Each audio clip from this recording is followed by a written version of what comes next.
यहाँ पे लिखा है dy by dx is equals to कुछ टर्म है where abc are the constant represent circle passing through the point 25, then the shortest distance of the point 11 6 from this circle is.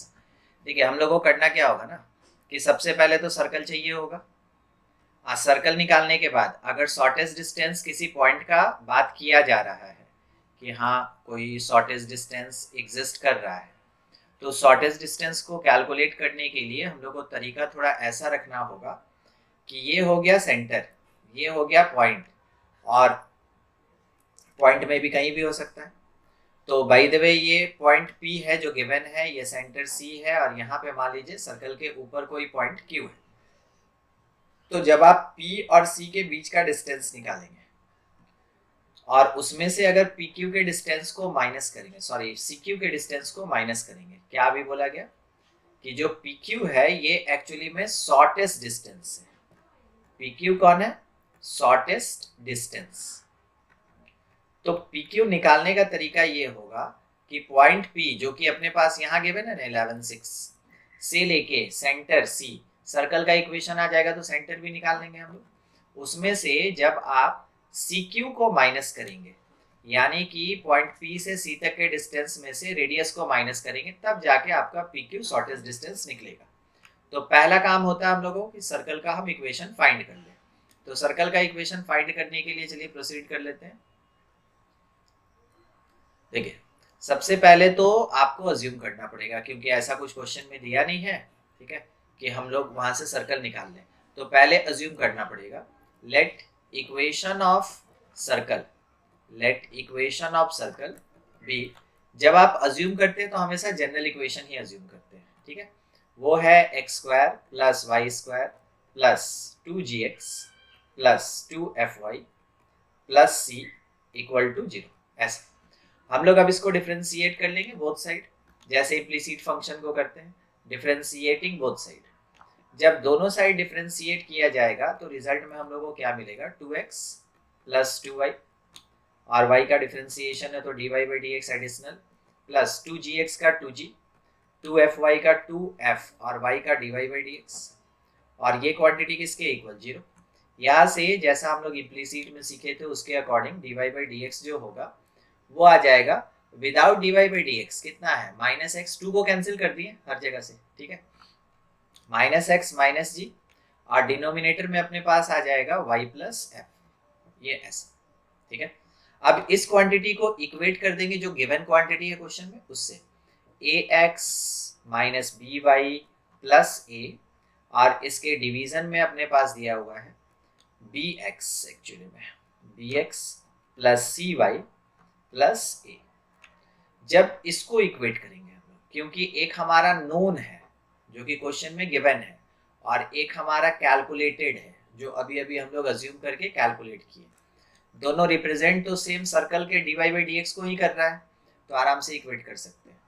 Equate करने के बाद अब कैलकुलेशन करना पड़ेगा हम लोग को।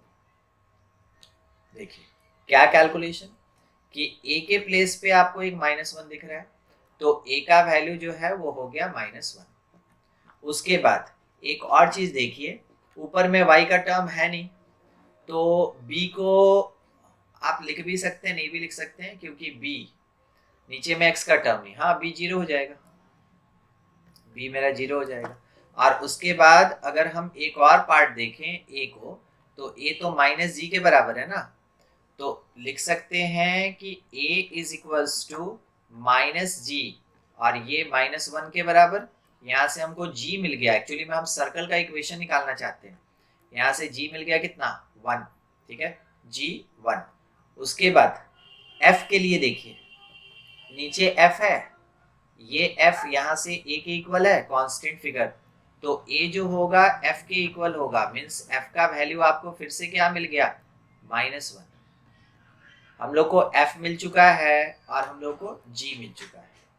इन दो क्वांटिटी के बेसिस पे हम इक्वेशन ऑफ सर्कल को थोड़ा लिख सकते हैं, कि मेरा जो इक्वेशन ऑफ सर्कल होगा that is x square plus y square plus 2gx होता है, तो आप लिख सकते हैं प्लस 2x, g का वैल्यू 1, प्लस 2fy होता है तो -2y, मगर c का वैल्यू अभी तक नहीं मिला, इज इक्वल्स टू 0। मगर अब देखिए क्वेश्चन में दिया है कि सर्कल मेरा इस वाले पॉइंट से पास कर रहा है।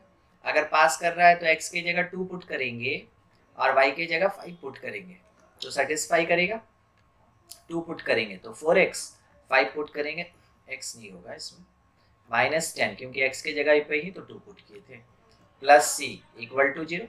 अब यहाँ से c का जो वैल्यू होगा दैट इज इक्वल्स टू कितना हो गया, 25 4 29, 29 4 33, 33 माइनस 10 23, राइट साइड शिफ्ट होगा -23।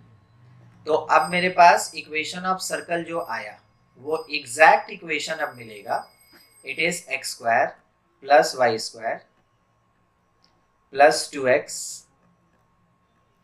माइनस 2y और c के प्लेस पे -23 इज इक्वल्स टू 0। यस। अब यहाँ पे हम लोग को सेंटर क्या मिल गया, सेंटर जो होगा that is equals to -g यानी -1 और -f यानी +1। अब देखिए सर सेंटर का क्या जरूरत है, ये तो हम लोग बहुत पहले ही डिस्कस कर चुके हैं ना क्वेश्चन स्टार्ट करते समय ही, कि सेंटर के बिना हम लोग शॉर्टेस्ट डिस्टेंस नहीं निकाल पाएंगे। तो हम यहाँ डिस्टेंस निकाल लेते हैं पहले PC जैसा डिस्कस हुआ था। तो PC is the distance between point P जो कि गिवन है 11 6 और सेंटर C जो मेरे पास -1 1 है।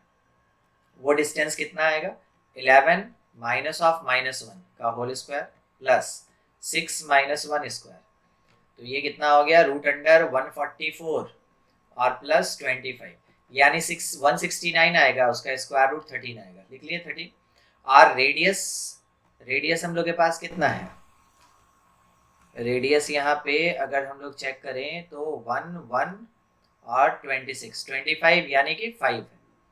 पढ़े थे ना √g² plus f² minus c, बस उसी कॉन्सेप्ट से ये हो जाएगा 1 + 1 और प्लस 23, तो रेडियस 5 यूनिट आ जाएगा।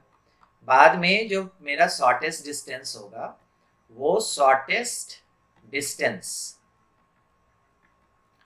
हम लोग अभी ऊपर में देखें कि PQ होगा इस वाले प्लेस पे एकदम ऊपर है ना, PQ जो होगा that is equals to PC minus radius r। तो PC कितना आया है 13 और रेडियस r कितना है 5, यानी कुल मिला के 8 अपना आंसर हो जाएगा। ठीक है, तो देखिए क्वेश्चन में क्या किया ना कि डिफरेंशिएशन और उसके साथ कोऑर्डिनेट ज्योमेट्री को एक साथ मर्ज कर दिया ताकि एक अच्छा सा क्वेश्चन निकल सके। ठीक है, क्वेश्चन को अच्छे से देख लीजिए, सॉल्यूशन देख लीजिए, अगर कहीं कुछ डाउट होता है तो हम लोग डिस्कस कर लेंगे उसको। ठीक है।